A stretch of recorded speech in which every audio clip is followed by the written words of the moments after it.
Hello Gemini, welcome to the Plaid Oracle.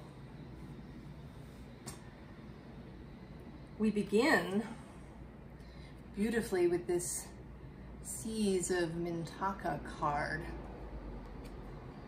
It says seeing potential and bringing unconsciousness to light.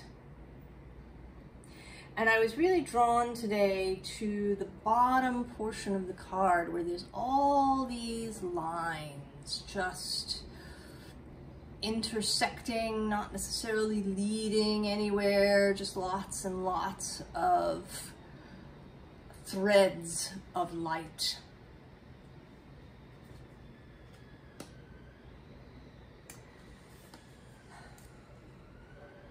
And your second card is this Ask. You may also know it as Ansus, the personal Yggdrasil. It is knowledge, enlightenment,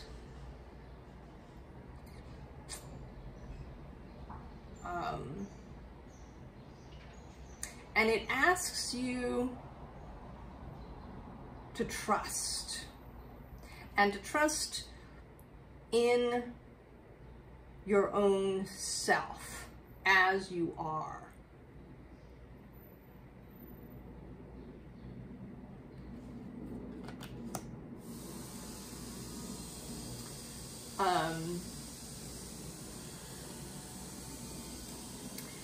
Gemini, you take a lot of flack for kind of what is the natural state of Gemini, which is to be interested in lots of different things and able to go here and there and the other place. People use words like flighty or unreliable. And for sure, anything can be taken too far. But I think you were being asked to relax into this gift of yourself. Now, astrologically, at the moment that I'm doing this reading, we are just 3 days from Neptune stationing retrograde in Pisces. And I thought of him instantly when this Seas of Mintaka card came out. And then he does make an appearance in the reading.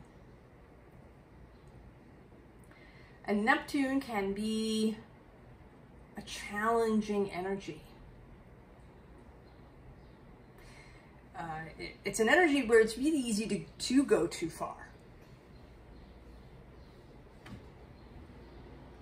It's a bit like Uranus that way.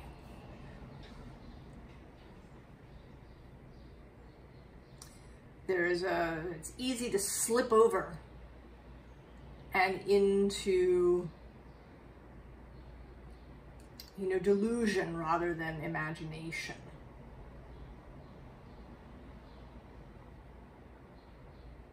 To be so nebulous that you don't act.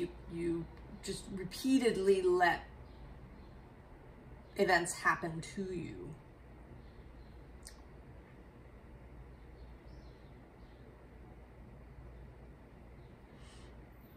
And I know someone who had a Pisces sun and then 3 Gemini placements, as well as a bunch of other 2 grand air trines in their chart.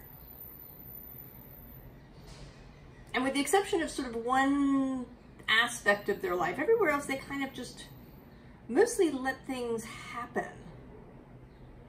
Or they would, do just what they wanted to do and then deal with the consequences afterward, which were often painful. So it is possible. I did just want to sort of acknowledge that out of the gate. But this reading wants to tell you that there is enormous gain from allowing your imagination kind of free reign.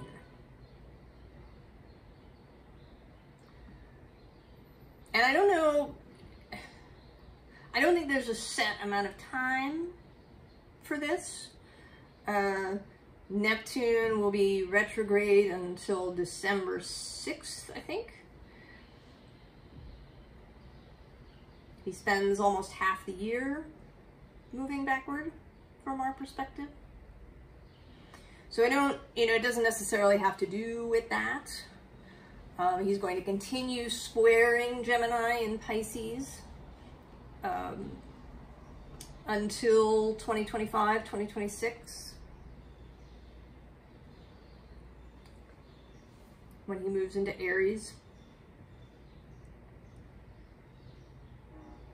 So I don't think that you're meant to sort of disappear for 2 years into your imagination.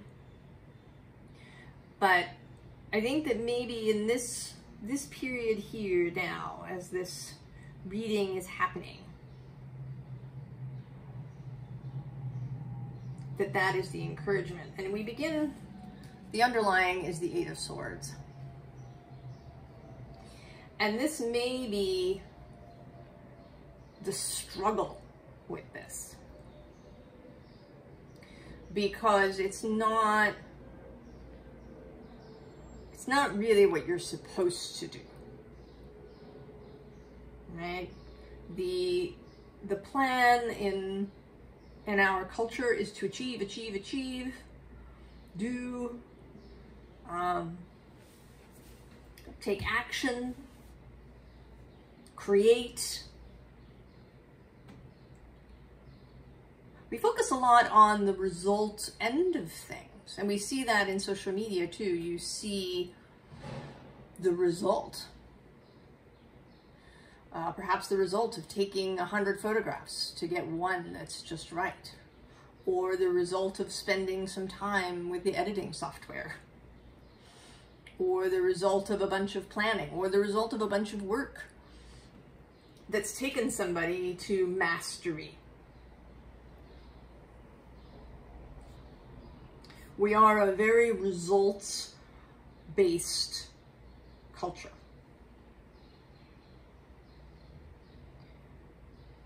And also, once something has been determined as true, we have a hard time letting it go when new evidence arrives. So we like results, and then we like to stick to it. And that's another thing, right? You shouldn't be a quitter. Stand your ground. Have grit.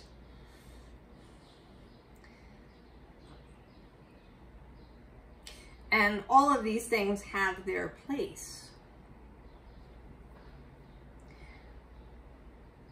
But for you, the advice is to be much more fluid. This card of Kuan Yin, it's not really about sacrifice. It's about the fact that she is associated with water. She is a watery energy. And here, she's floating around on these clouds. This is the 12th key. In the traditional tarot, that is the Hanged Man, who is associated with water and with Pisces energy.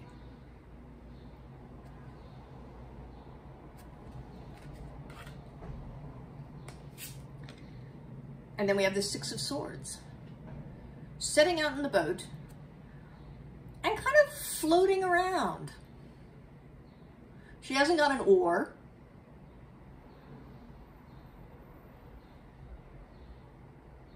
She doesn't have a specific destination in mind. Now she is prepared. She's in a solid boat. She has some ideas, some, you know, a basic framework in those 6 swords, but she's not chained to any particular outcome or any particular destination. She is allowing in this moment the current to carry her.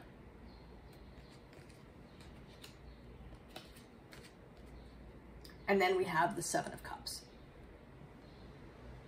All the different possibilities, different ideas, out of the box stuff.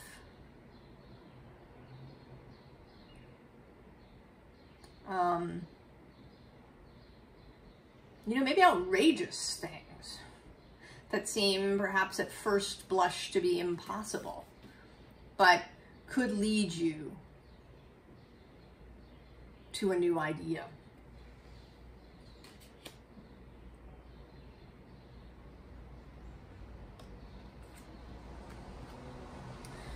So then the 4 of Wands, which I think is part of what's keeping you awake at night.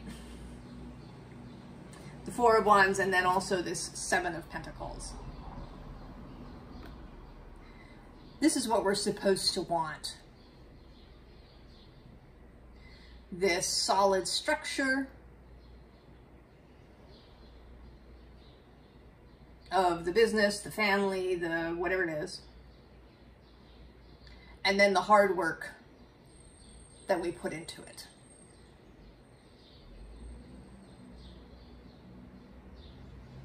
And if you're not doing this, well then, you know, what the hell's happening?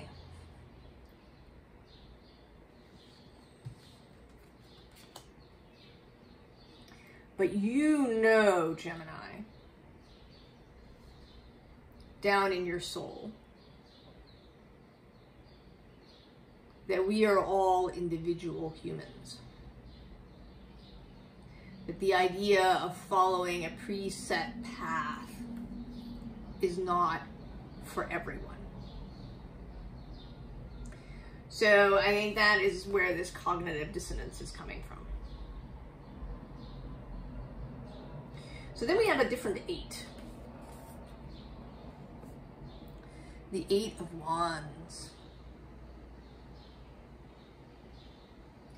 And this is more you. This is all the ideas. Incoming information. Inspiration from your fellowship, from your genius.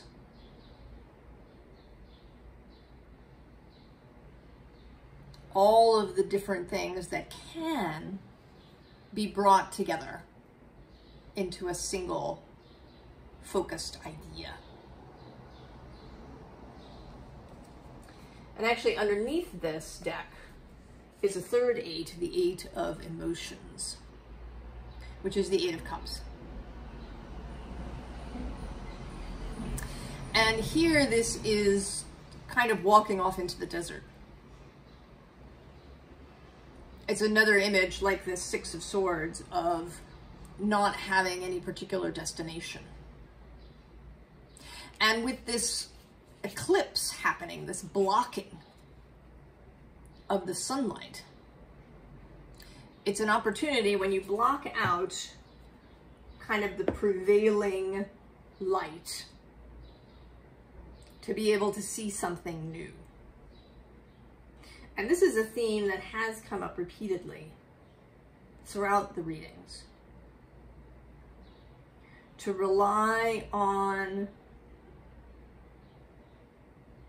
what feels right. And in order to do that, some work has to have been done to really reorient our compasses back to our true north. This is the work that we have done up until this point, so that now that our compasses are brought back to our true north, recalibrated, reset. Now we can rely on that compass guidance and information to send us in the right direction. And this is also an 8/26. There's several sets of repeats of things. And in fact, Neptune, as he comes out, is 26 and an 8. So several 8s, 2 26s, there's several 7s, a couple of 10s.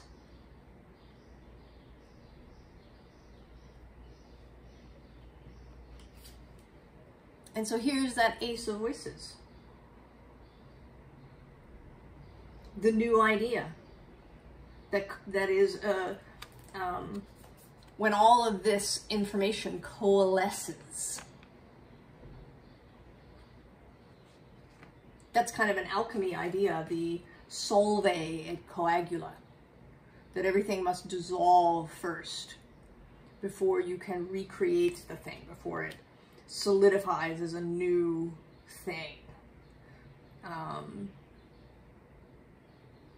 Right? The caterpillar dissolving before it turns into the butterfly, that we have to spend time in a nebulous space, in a space of dreaming, of imagining, of stepping out of our normal four walls. And then we get the two 10s. 10 of Cups and 10 of Pentacles. And these are both a culmination, a blooming image, also a community image.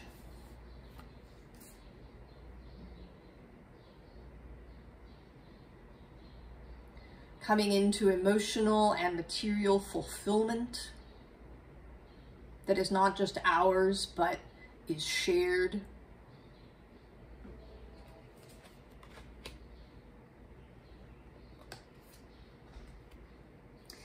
And that it's also not an end. That even though the 10 seems to be a culmination and an end, that it, that there's always other doors. There's always, you know, little side paths that you can go down. There's, you know, other entrances to other worlds, other places, other ideas. Because maybe that's part of your 8 of Swords thing too. I was thinking that you were thinking that you needed to have this white picket fence idea. But maybe it's the opposite. Maybe your fear is of ending up in the house with the white picket fence, which seems, maybe that seems like a prison sentence to you.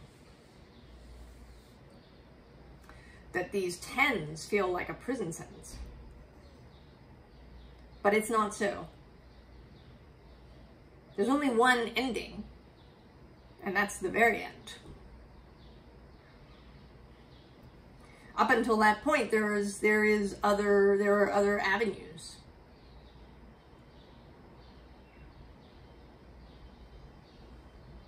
It doesn't stop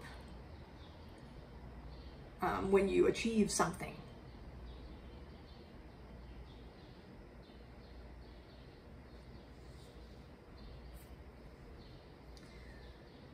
So we have Pallas Athene. The subtitle is Think.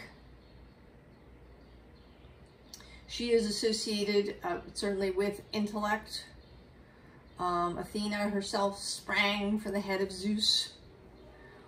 There's also a warrior spirit here. And the asteroid, Pallas, is often associated with how you solve problems, how you You know, what's your what's your intellectual problem solving? You know, if you have Pallas in Cancer, maybe it's a real sort of emotionally based, maybe you really, you know, how do I feel about this?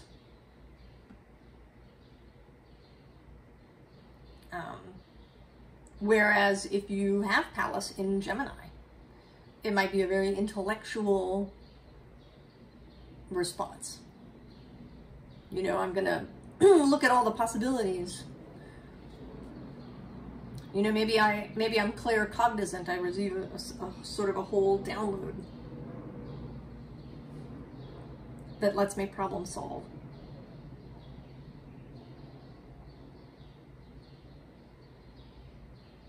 Or if I have Pallas in Capricorn, then maybe it's a very practical approach. A grounded approach. One that looks at, you know, what can be built.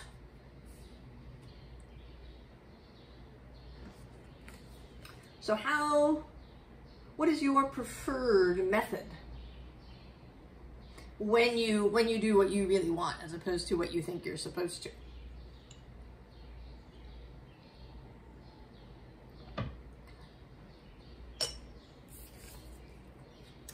Sagittarius.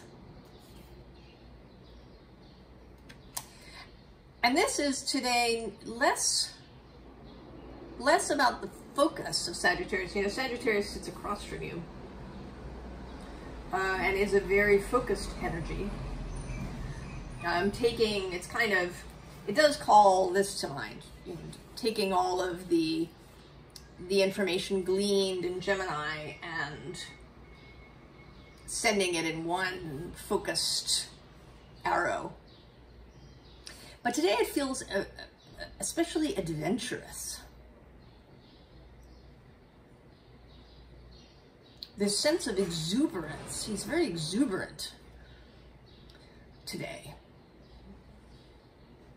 You know, I kind of feel that he's just going to let this arrow fly, knowing that it's going to land at the right place. This intuitive enthusiasm.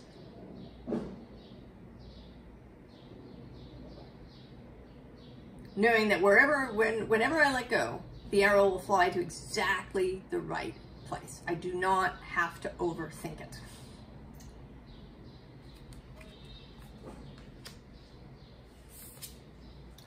And then Neptune. Just making an appearance. Like an exclamation point. And maybe, you know, I would suggest seeing where Neptune lives in your chart. If you have any interest in astrology. Maybe musing about Neptune. If you have kind of contemplative or mystical practices, like going on shamanic journeys or, you know, this kind of thing, go see Neptune. Have a chat. If you've been here for a little while, you may know that I see the planets as individuals. They are beings. They have consciousness. They have kind of volunteered to provide this energetic framework and this energetic structure and flow and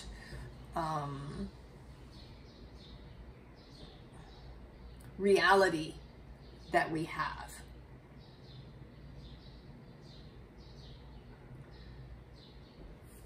And that you can speak to them directly if you choose to.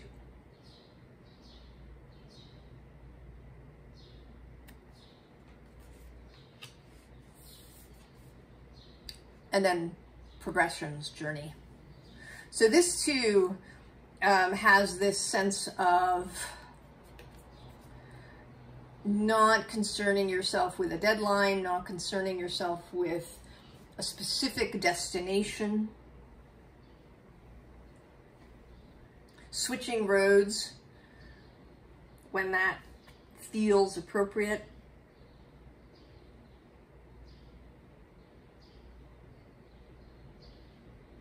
Having some plan. You know, if you were going to go on a hike, you would certainly make sure you wore the right shoes and that you had water and some food. But you might not know exactly which path you're going to take. You know, you are going to pay attention where you go. You're not just going to, you know, walk into a briar patch or something. You are going to pay attention. But you're not going to have a fixed idea of where you're going to go. That seems like an important message too, across the collective. That fixed ideas aren't really going to fly. At least in terms of the destination. I was actually watching a sand reading yesterday for Aries where she talked about how she's finding her road narrowing. That the number of choices she has seems to have disappeared. That she kind of has to take this path.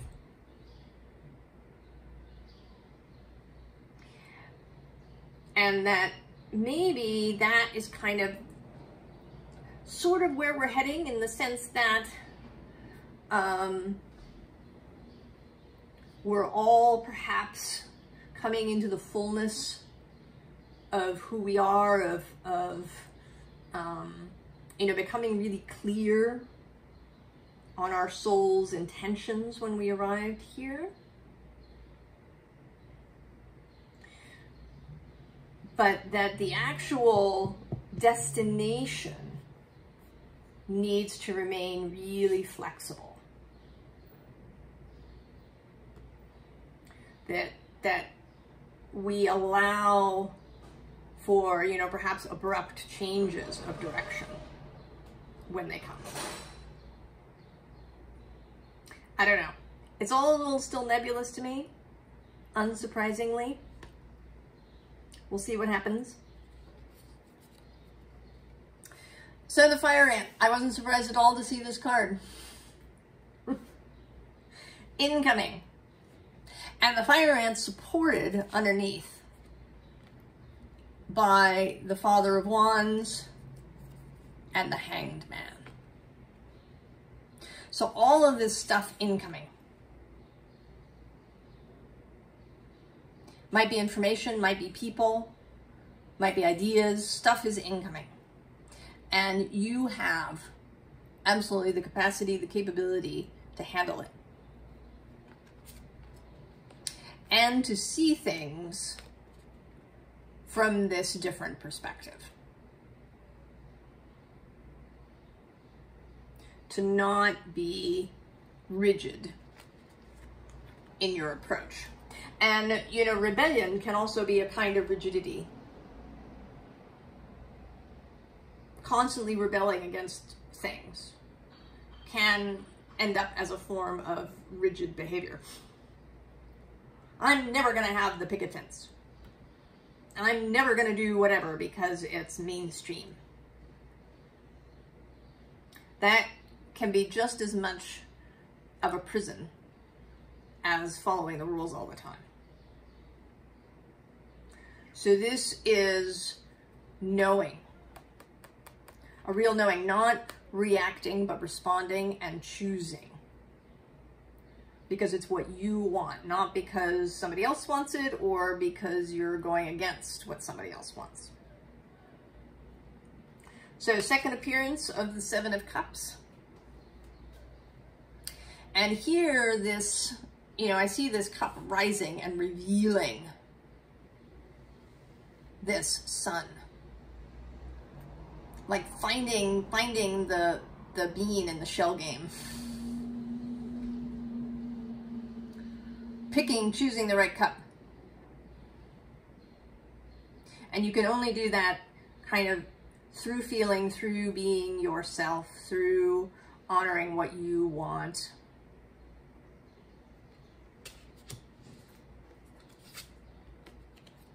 And then the dragon.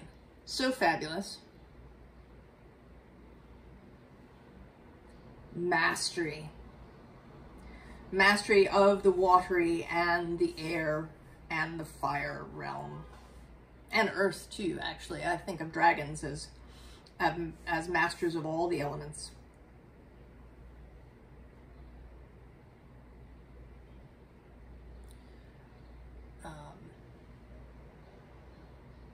Kind of magician, sorcerer, and also hierophant, wise, and empress, all of this kind of rolled into one.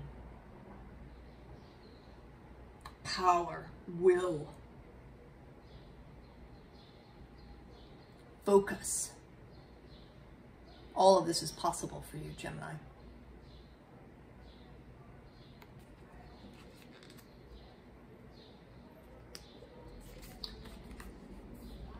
And then the horse, who today is all about freedom and speed. The spirit of horse.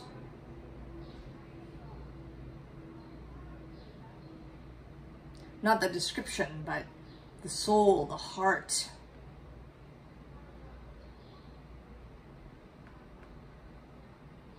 The joy of running.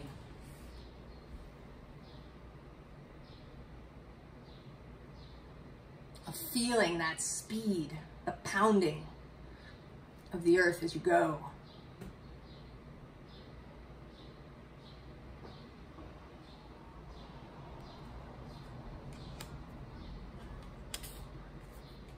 And then also not surprised to see the octopus.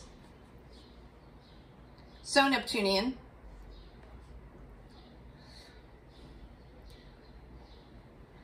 I think the lit up crown chakra, brain area, plus, 8 arms, all moving independently, but with great purpose, great intelligence, great ability.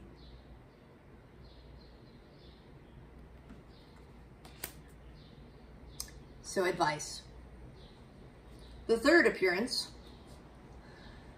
of the Seven of Cups and the fourth 7.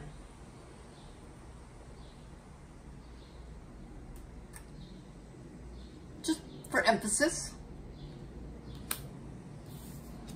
And then of course, again, the Fool. Who else but the Fool?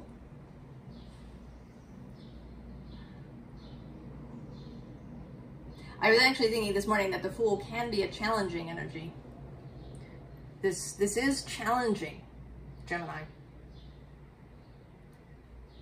Especially, because we have lived in our society with a lot of structure. Kind of almost really from the word go. Often our parents, in order to keep their own sanity, will create a schedule for us, when we eat, when we are meant to sleep. If left to our own devices, we might make different choices, even when we're tiny. If we listen to our own body, when should I eat? How much should I eat? But our parents live a scheduled world, and so we end up there too. And then, we're in daycare, and then we're in preschool and kindergarten. And so we hit all these markers, and we have this structure and this, kind of conveyor belt that we're loaded onto as we move through life. And so when we come to a moment when we have all these choices, this ability to dream something into being, that can be very unsettling, anxiety producing, even for Gemini and Pisces. We don't have a lot of training in what to do with this dream and how to turn the dream into something tangible.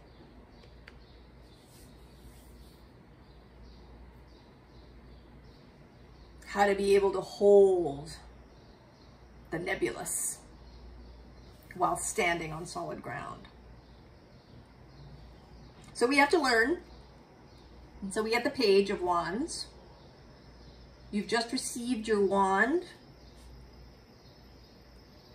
And now you're going to learn how to use it. Through using it. As much as you can. Allowing this dreaming energy to exist in as much of your life as you can.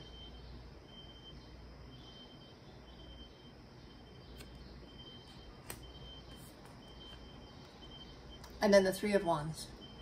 Expect goodness. Expect adventure in whatever form is most attractive to you.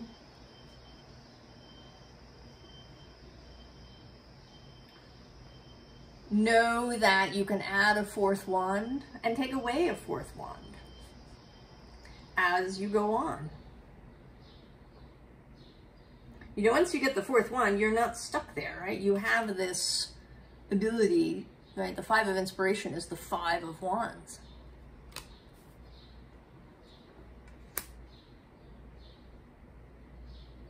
You're learning to use the wands.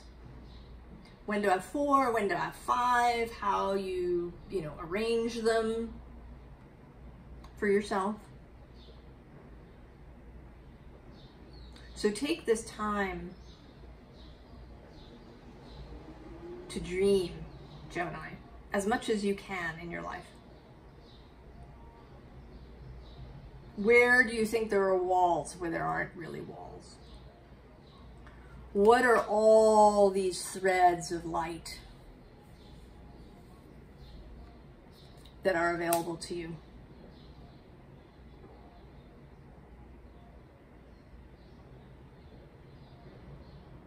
Talk to Neptune. Engage with him. Don't let yourself be carried. Engage with Neptune.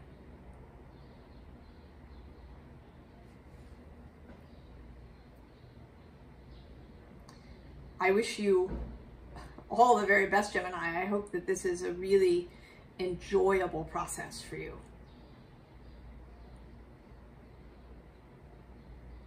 That you have amazing ideas